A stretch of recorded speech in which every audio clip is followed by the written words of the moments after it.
રાધનપુરમાં agro centre સંચાલકો દ્વારા ખેડૂતો સાથે ખુલ્લેઆમ લૂંટ ચલાવાતી હોવાના ગંભીર આક્ષેપો.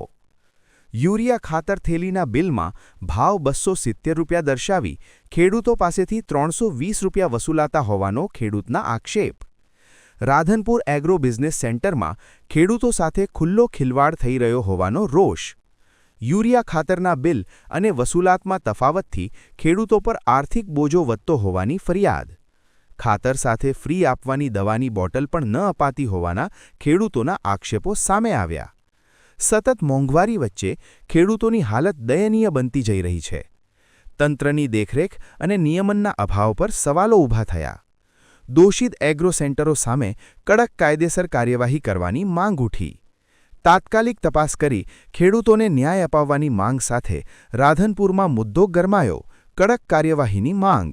આવ્યા છીએ એગ્રો બિઝનેસ દુકાન. અહીંયા મેં ₹270 અમને બિલ આપ્યું છે અને ₹320 ખાતરની થેલીના નથી.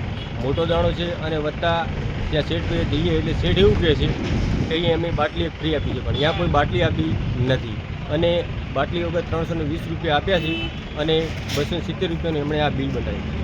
જોઈ લો, આ ખેડૂતોની હાલત છે. સરકાર કોઈ આમાં ધ્યાન આપતું નથી.